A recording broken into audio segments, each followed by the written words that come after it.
vai dar prosseguimento aqui nas nossas aulas, né, sobre os termos constituintes da oração. E hoje a aula é sobre predicado, né, e os seus tipos. Essa aula é concluindo o nosso capítulo 5, certo?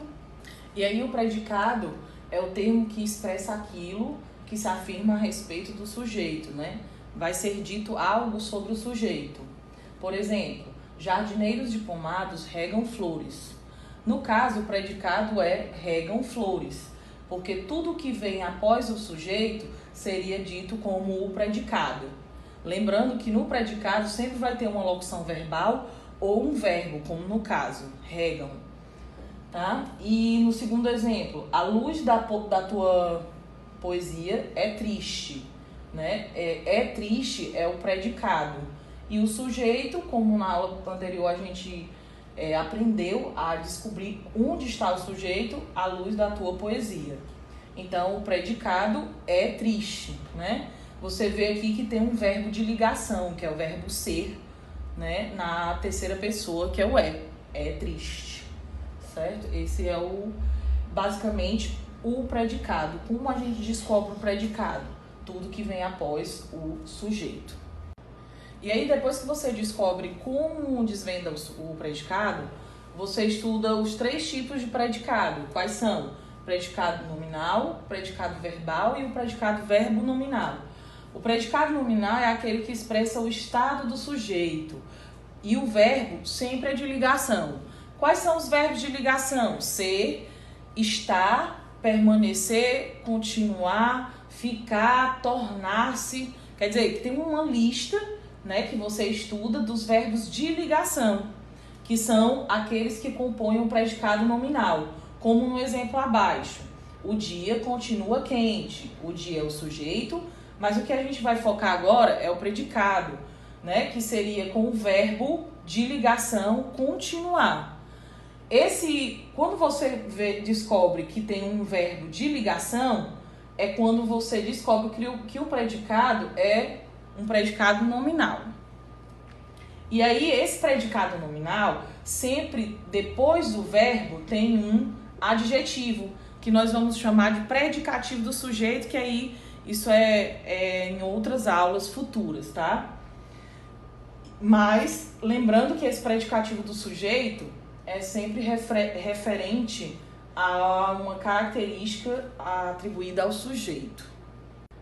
E após o predicado nominal, existe o predicado verbal, que é formado por verbos que exprimem uma ação, como correr, comer, beber, colher, receber.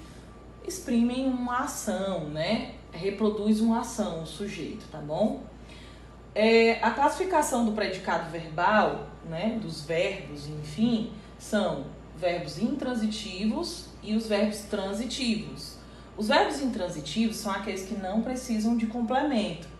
Por exemplo, quando eu digo Ana caiu, não precisa você completar que ela caiu no chão, que ela caiu lentamente. Por quê? Porque houve uma completude da ação. O verbo já é completo.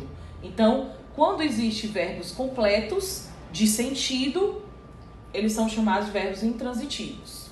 E os verbos transitivos são aqueles que realmente necessitam do complemento. Quando eu digo Ana ama João, quer dizer, quem a Ana ama? O João. Se eu disser Ana ama, fica faltando algo. Não é um verbo completo, é um verbo incompleto. Então eu preciso complementar com algo. Ama alguém, certo?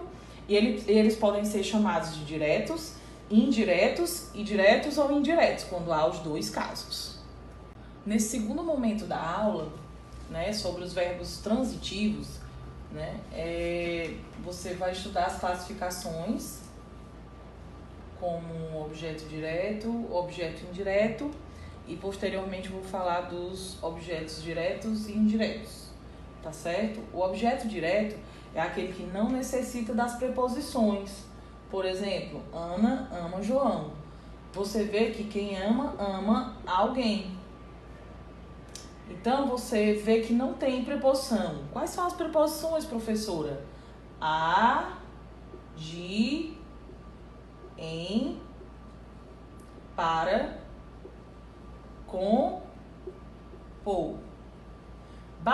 basicamente, essas são as preposições, são aquelas que nós vamos precisar para descobrir quando há um objeto indireto, que é o que a gente vai estudar já já. Então, quando eu não tenho nenhuma dessas preposições,